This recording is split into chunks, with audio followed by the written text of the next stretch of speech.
Welcome to the Love the Star podcast. I'm Bobby Belt, Dallas Cowboys insider for 105.3 The Fan in Dallas, joined as always by former Super Bowl winning NFL scout Brian Broaddus. He is now the co-host of the G-Bag Nation, 2 to 7 p.m. Central, Monday through Friday on 105.3 The Fan in Dallas. He is also the pre- and post-game co-host on the Dallas Cowboys Radio Network, and you can find him pretty much everywhere in the podcast sphere of Dallas Cowboys discussion. You're likely to find either a Brian Broaddus clip or an interview or a gig or whatever else. You will find him everywhere, but you can most frequently find him right here. Brian, how's it going? It's going good. Did we get clipped? Did something happen?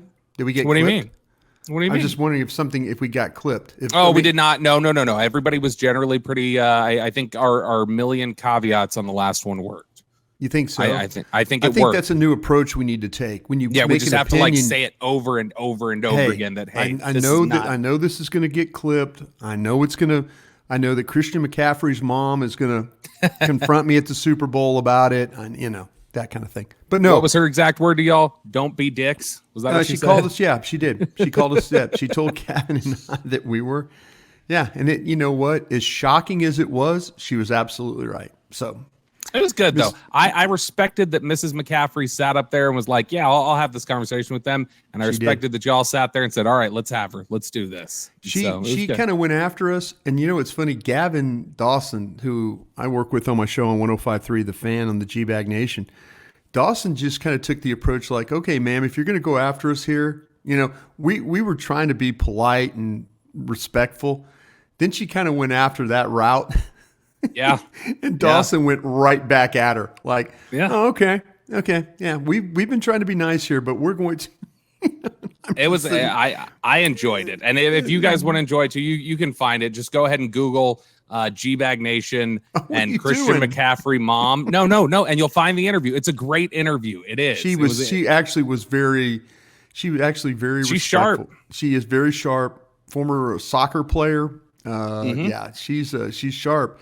But she wanted nothing to do with what me and Dawson were talking about. I mean, I don't blame her. Jeez, I don't blame her at all. But how you doing, Robert? You good too? I'm great. Working on never draft better. Stuff, getting going here. I'm ready to run through everything. I'm ready to run through draft. I'm ready to run through free agency. I can't wait to hear whatever the line is this year as the big talking point of like, hey, we got to fix this. We got to get this done. I'm interested to see, because obviously nothing has happened yet. I'm interested to see what, if anything, changes on the Cowboys coaching staff. And I'm not talking about just Dan Quinn, because if Dan Quinn doesn't get a job, I believe there are a couple of assistants out of contracts, and we have not heard a single word. Do you know who's out of contract, Bobby? Okay, so I believe. Are we going to get in trouble doing this? Let's not get in trouble. Yes.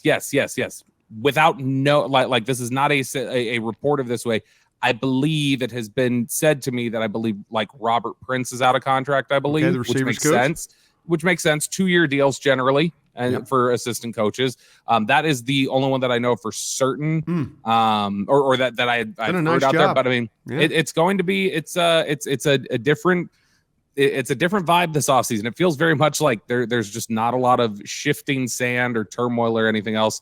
Meanwhile, up in Philadelphia, there is a lot of shifting in the NFC East as they are now looking for a new offensive coordinator and defensive coordinator. They have talked to Cliff Kingsbury about their offensive coordinator job.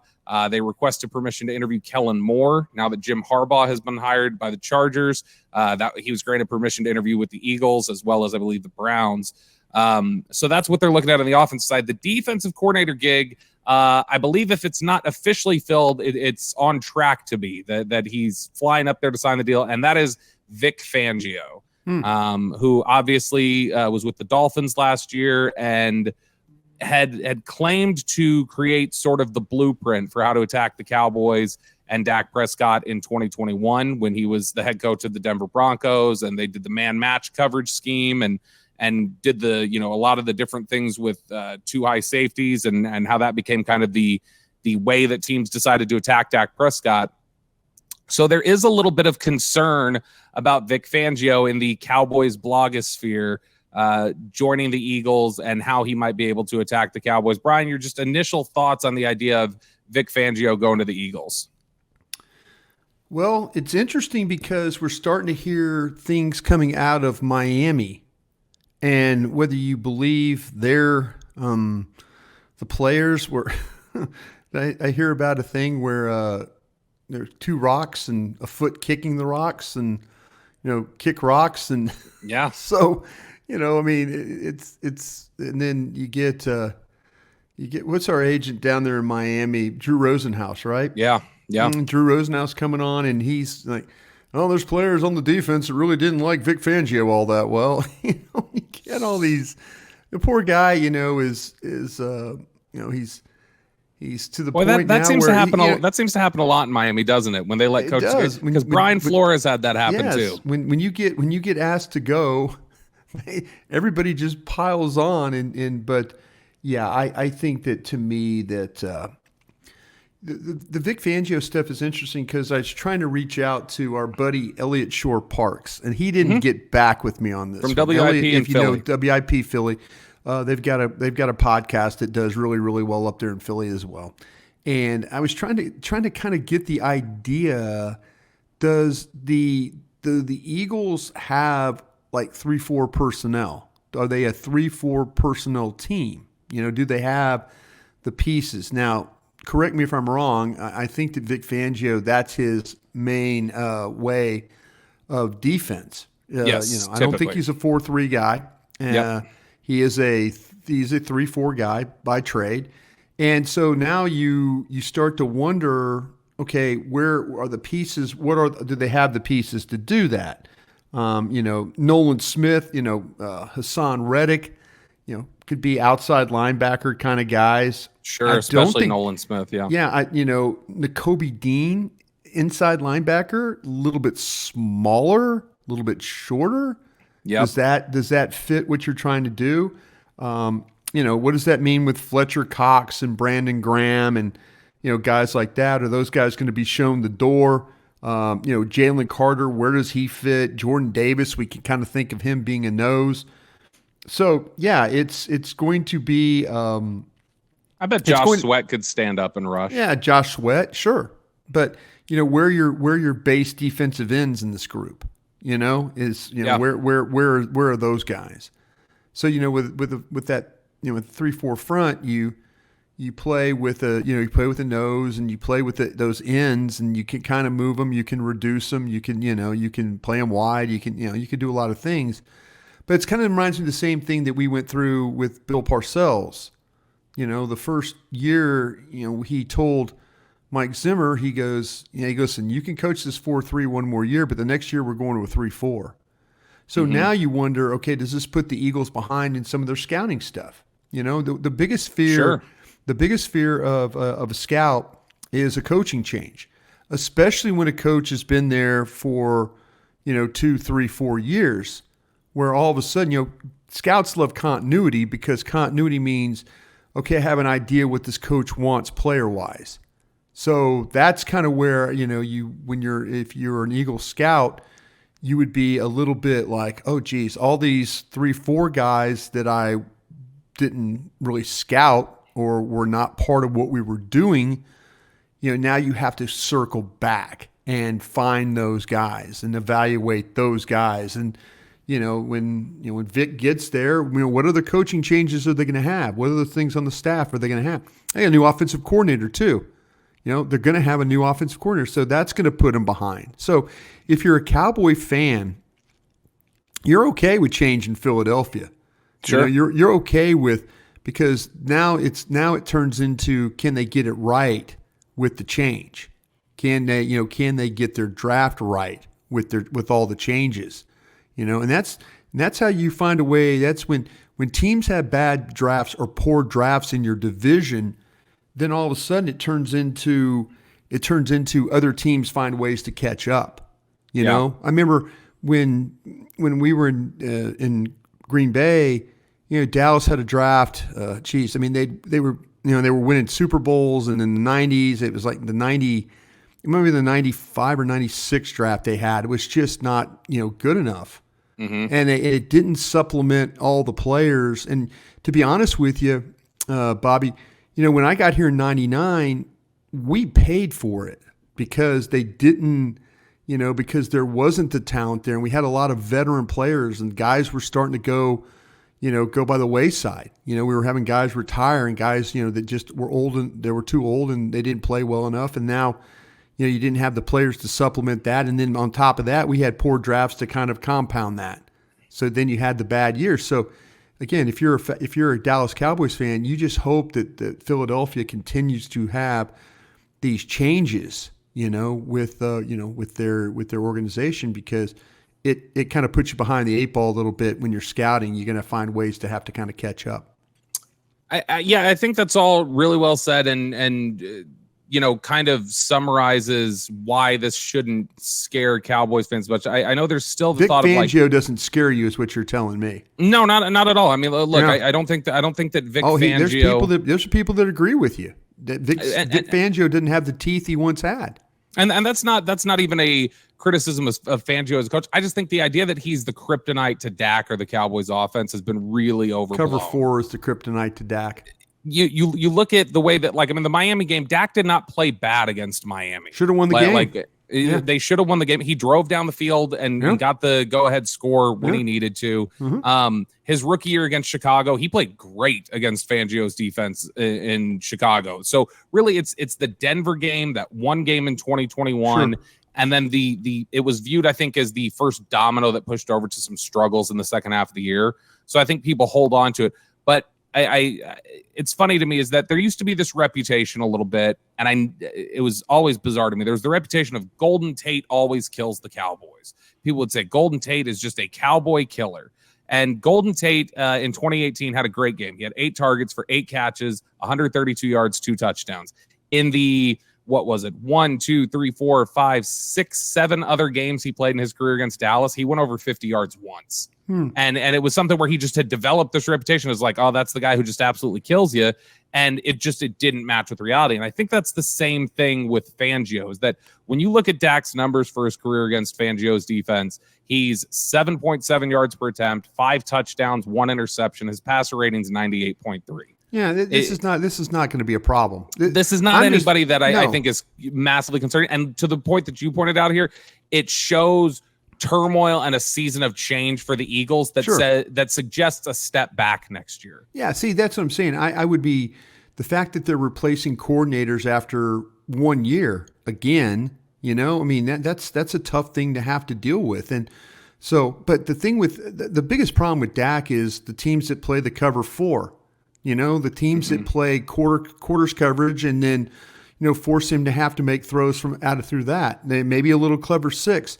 You look at what Green Bay. Green Bay's offense really won that game. I mean, they had 20-something points in first 19 minutes of the game. Sure, Dallas offense didn't help, but the defense wasn't getting stops. Then defense couldn't get any stops, and so you couldn't really get anything in Dallas's defense. But they've got to figure out.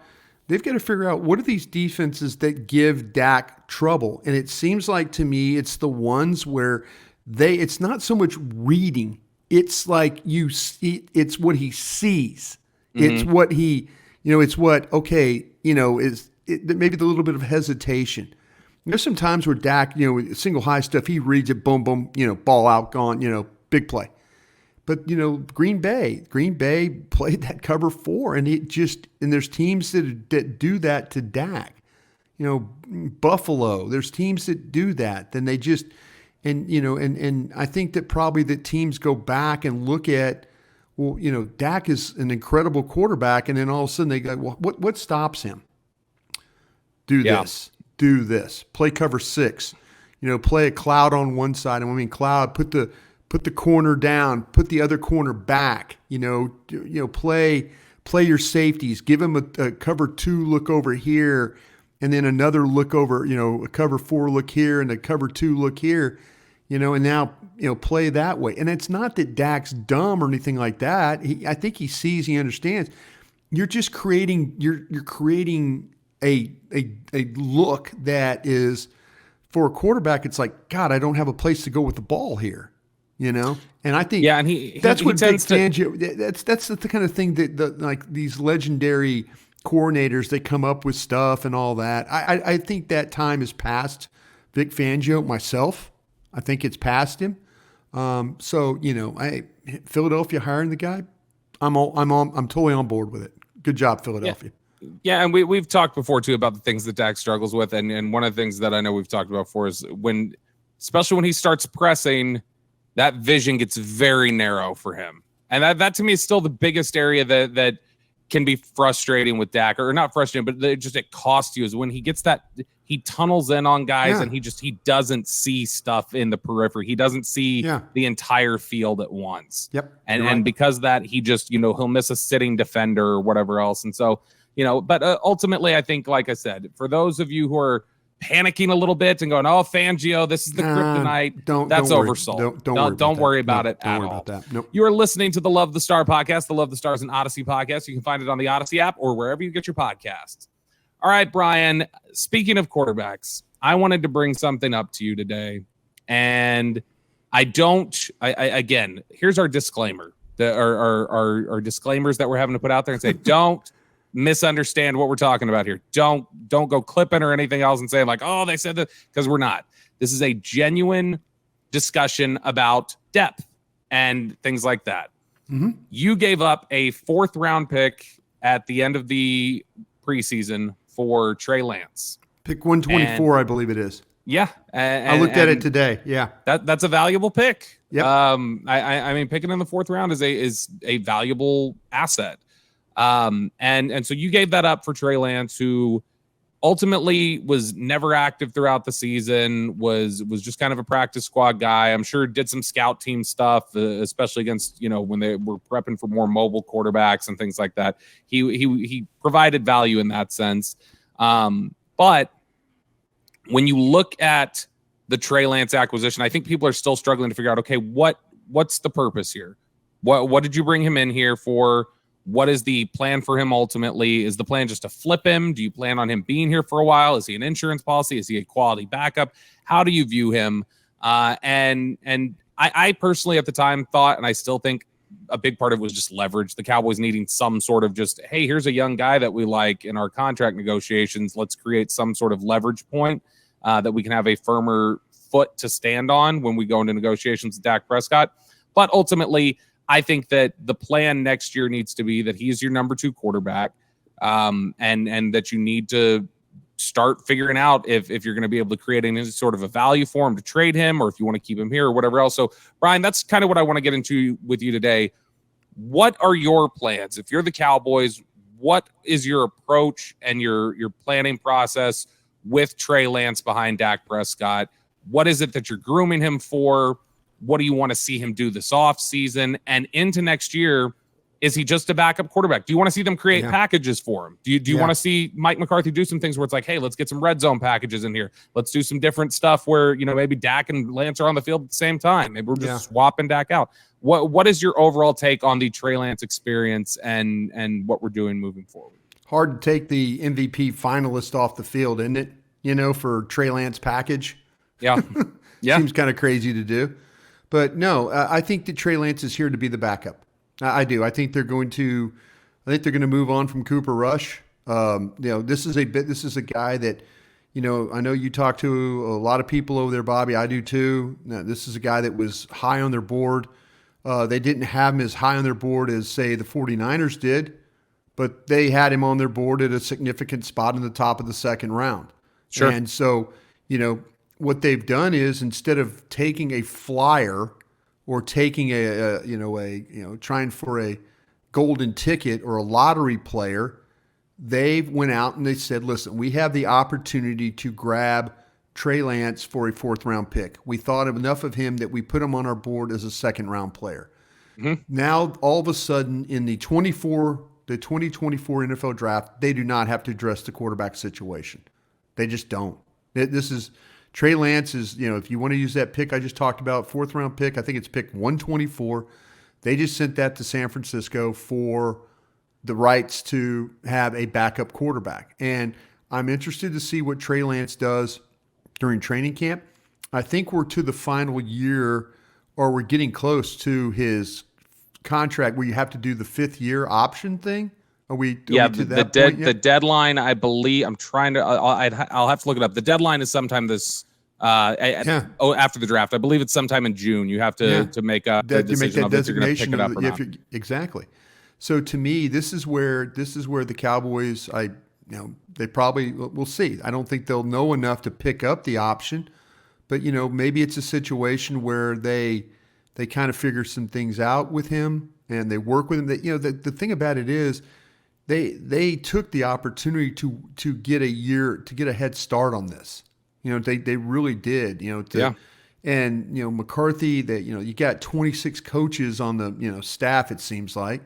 So what do? You take Trey Lance out there, and one of the 26 coaches, they have practice for him. They have a separate practice for him. They get practice squad receivers. They throw the ball. They run through plays. They move it up and down the field. He gets to call plays. Anything to make him feel comfortable with what he's doing. But I think right now Trey Lance is your primary backup quarterback. And you're going to probably see a lot of him in training camp. We're going to be out there in Oxnard. You're probably going to see a lot of him in preseason games. They're going to absolutely figure out what they can do with Trey Lance. But like I said, it would be very, very difficult. There's people, and I know like you, Bobby, you talk to people, they're going to be aggressive, or they're maybe not going to be aggressive. Oh, well, yeah. Maybe they're going to let Dak's contract ride.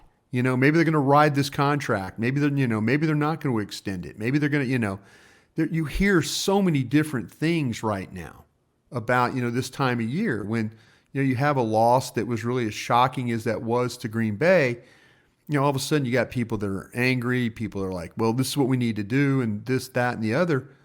But, it wouldn't surprise me. It wouldn't surprise me if they let this thing ride. It just wouldn't surprise me. And they said, you know what, we're going to tie this to McCarthy. We're going to tie it to Dak. And here we go. I didn't mean to White say it that said way. Hut. Yeah, I didn't mean to say it that way. But, there's a side of me that believes that people talk about extension. I mean, I could be, people could be way wrong about that. I'm, hearing, no, extension, well, maybe not extension, to me, it's there's a lot that, and I know you reported this, and I believe I'm got this right, Bobby.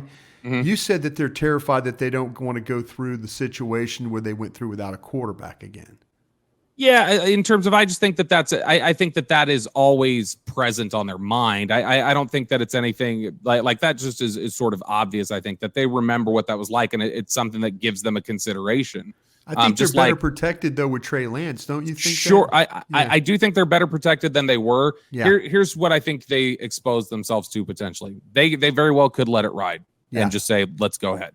There's a lot of people writing suggestive articles about this, like Todd Archer has mentioned this. Michael Gelkin has mentioned this. Those are plugged in people who could write, who when they write that, it makes me notice. Right.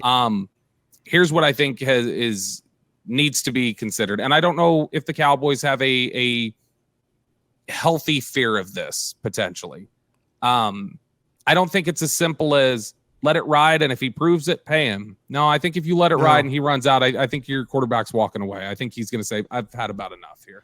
Well, see, that's what he's saying. When you get, and you can't tag him. You can't tag him. No, you can't. And his brother and all that. I mean, hey, if he goes out and he has a great year and you let it ride, and it turns out to be, NFC championship game and all that, so be it. I mean, that really, hey, good for him. Good for him. You gambled. He gambled. You gambled. Those things happen. The thing about the Cowboys, this is, and I say this, and I know people are like, damn it, Broadus, stop talking about this. But this front office is not going anywhere. And I'm sorry, folks. And, it's the truth. If there's any organization that should let, I'm not just talking about the quarterback, I'm talking about any position. If there's any organization that should just let things potentially ride, it's the Dallas Cowboys, because their jobs are not on the line. They're just not. And whatever decision they make about CeeDee Lamb or Micah Parsons or Dak Prescott or anybody else that has a contract coming up, they have comfort knowing that they're not going anywhere. Sure. Like I keep saying stories about guys at Tampa and guys at the Rams, and they're thinking like, well, if I don't find a quarterback, or if I don't do this, or I don't do that, I'm going to get fired. There's a lot of people, unless you're the Cincinnati Bengals, or unless you're the, I'm thinking of other teams that got members of the front office, the Steelers, the Giants, those people, if your family owns the team, you're probably not going anywhere. You're probably not. So if anybody should let a contract ride and see what happens, it's probably the Dallas Cowboys. And I'm not just talking about Dak. I'm talking about all. But if, doesn't it seem like, Bobby, that Dak Prescott played this brilliantly. Him, Todd France. It seemed like 2 years ago we were talking about him, signing a contract. And now here we are, we're back at it again. Talking extension. Give Dak a lot of credit. Give Todd France a lot of credit. I know the front office doesn't want to hear that. But, they're just not going to go anywhere. And if they want to let this thing ride and it turns into something great and they lose Dak, they can live with that. But if it doesn't turn out well and McCarthy gets let go and Dak gets let go, now you're starting clean. Now you're absolutely starting clean. And, that might be for them, that might be a decent option. They hope that they win the Super Bowl with Dak. Absolutely. If you lose him, you lose him. But, there's also a possibility that it could end like it's ended the last 3 years. Sure. And if that's the case, Mike McCarthy's probably sitting there, he's thinking, damn, I've won 36 games in 3 years and they won't give me a contract extension. You talk about somebody that probably has a deep down inside thinking about leaving. About Mike McCarthy. You know? Like anywhere else, Mike McCarthy's getting a contract extension. Here, no, not a contract extension. It's a different environment in a number of ways around here in Dallas. Am I way off, Bobby? Am I way off? No. I think you're right. I think that the I don't think it should be so casually, and I'm not saying you are, but I'm saying I don't think it should be approached so casually from their perspective. Like, well, if he leaves, he leaves. It's like, no, if you're trying, that's where they're at. But I'm saying that if you're saying let's have him go out there and let's see, and you see him put up another year like this, or he improves again. Yeah. And I think you're going to have sincere buyer's remorse. And I don't think he's going to, this is not a report. This is my own read on things. I think that you're just saying. Let me ask you a difficult question. Let me ask you, I mean, I interrupted you for the 70,000th time on this show. You're good. Do you think Dak Prescott right now, do you think, and this is probably an unfair question, do you think that if Dak Prescott could leave right now that he would leave? I think if he were a free agent right now, there's a very good possibility he signs somewhere else. Yeah. I think that's just the reality of it. And now look, I think he wants to make it work here. I think he likes being here. But I also think that like just saying, well, this is your personal opinion. This is not anything. Folks, don't clip this and say this is just us having a conversation here right now. Yeah, and I think that there's a lot. I got to say, the last 14 months is the most tired I've probably seen Dak. Like he's just he seems kind of fatigued by everything. What's he beat down by? Oh, I just think he knew the scrutiny. I think the interception thing was really bothersome to him because he knew what was going on there, and he felt like when you hydroplane on the road, what do they say? They say just let off the gas, get back on the road. They say what you don't do is you don't slam on the brakes and go into a tailspin. I think he felt like they hit the brakes, and he was like, this is an overcorrection. But who do you blame, him or McCarthy? You blame him or McCarthy? McCarthy made a big deal about it, though. No, the offense was just absolutely. I don't think Dak was making. I think Dak was frustrated. It was made a bigger deal of than he thought it warranted, and so I think that just all of that building up, and these things that happened, and he can say he wasn't. He had to be a little frustrated. You could see it on his face in the locker room. He had to be a little frustrated when the Trey Lance trade went down. Yeah. There was a little bit of just okay, all right. All right. The thing about Dak is he's the one that stands up there and takes all the flack.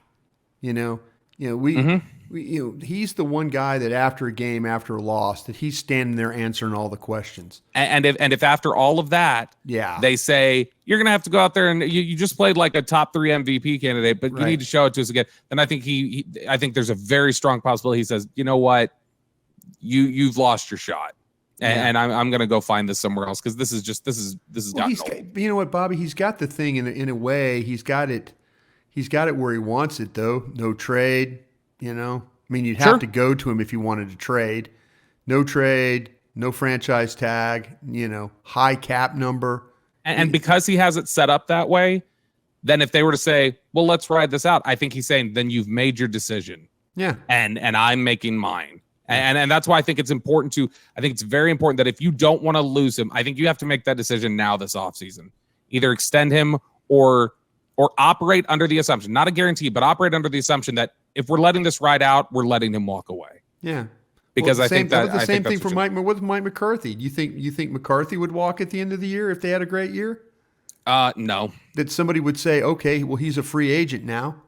He's a free agent. I don't think. I think if they would bring him back, he would come back. I think he really likes the gig. I think there's a lot that stresses him out about it, but I think he really likes it. The thing about it is, do you feel like it's taken him 4 years to learn what the situation is here?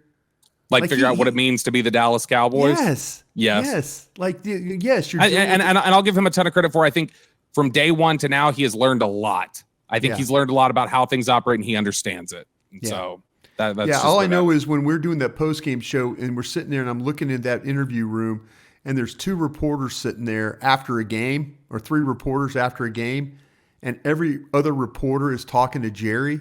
Mm-hmm. I think at a time that probably bothered him. Now I don't know that. I think he shrugs it off. I think he goes, all right, this is the way it is. This is the way it is. Yeah. Yeah. Which is kind of the mindset you have to have. You are listening to the Love the Star podcast. The Love the Star is an Odyssey podcast. You can find it on the Odyssey app or wherever you get your podcasts. All right, Brian, it is now time to switch over to our Dean Julia Love of the Star mailbag. We got several questions here. In fact, we can probably bank up a lot of these and do a questions episode here in the future. But we're going to go to a couple questions really quickly. First one from Carlo. Why does Micah Parsons slow down every year? Is this something to worry about as his career goes on, as he gets older? Can his body hold up being a defensive end every play? Here's my theory on this, Brian, that he is shot out of a cannon on every snap. Sure. He just runs so aggressive, and it's such an aggressive scheme that the Cowboys play.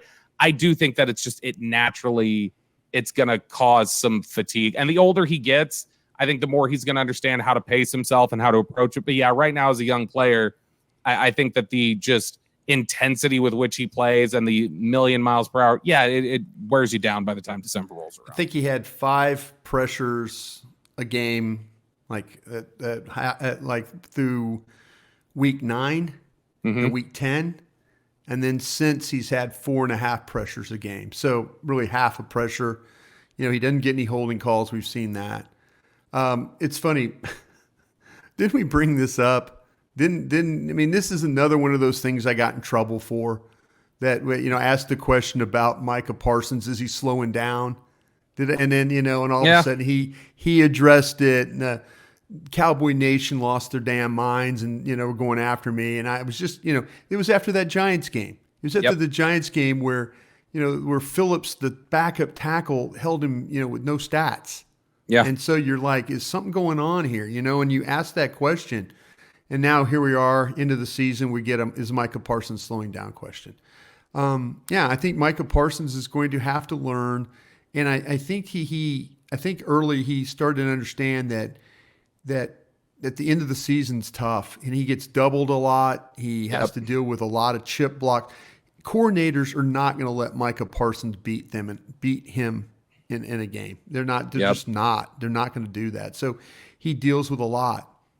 But Micah Parsons also, though, too, is going to have to learn maybe during the season that, there's going to be things that he's going to have to do, whether, how much time is he putting into, and I don't know this. I'm just throwing it out there.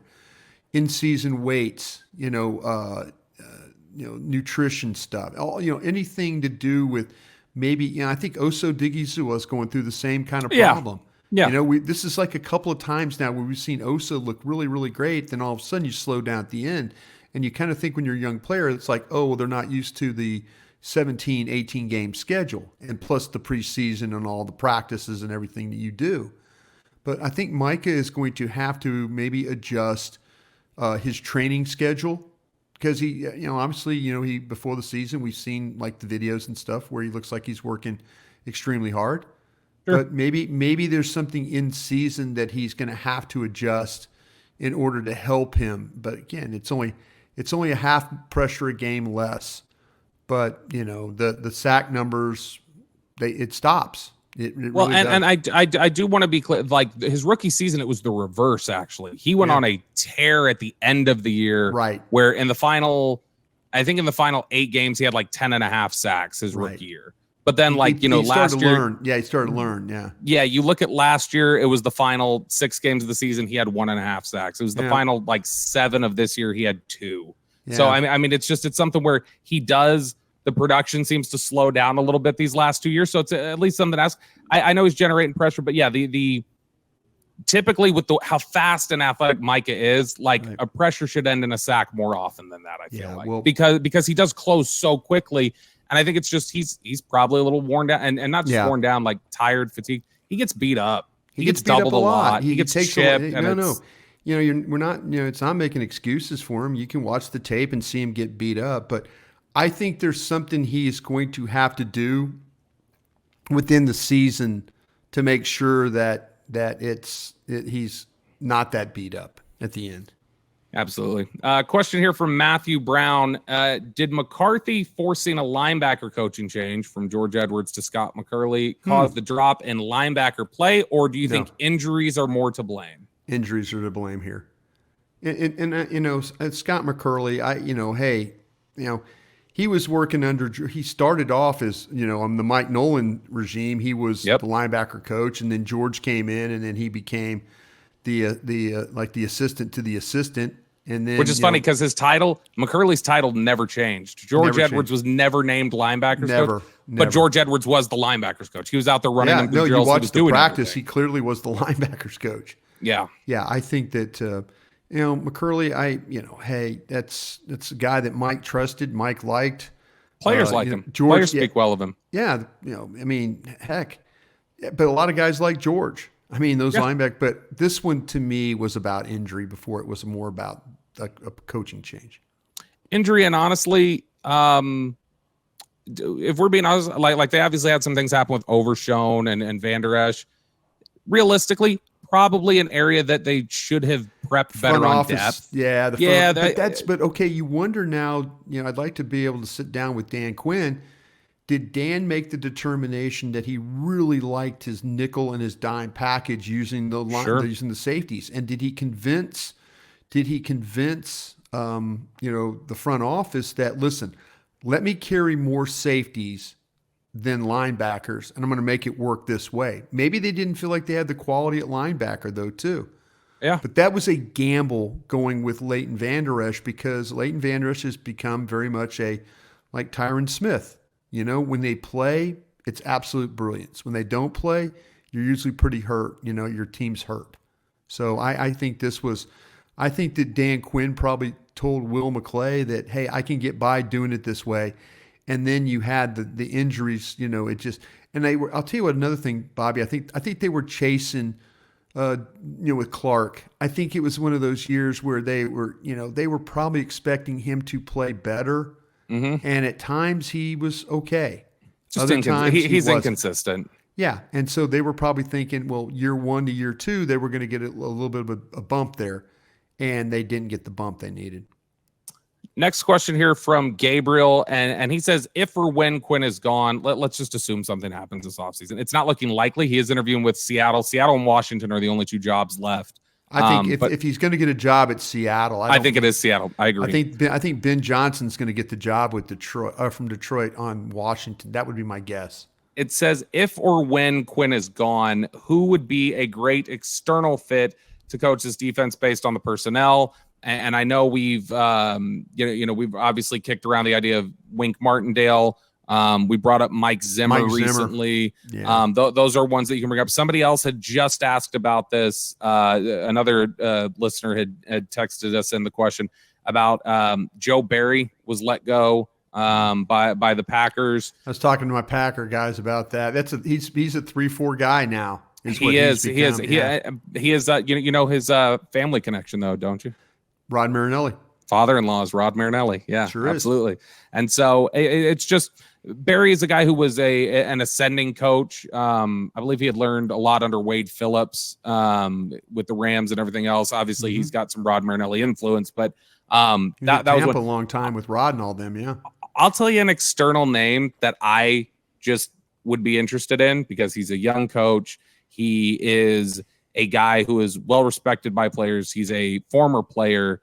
You hear his name come up in league circles is the Packers defensive line coach, who's also their running game coordinator, is a guy named Jerry Montgomery. That was a guy that McCarthy hired in Green Bay. And that was a guy that he was actually going to take a job, I believe, at A&M.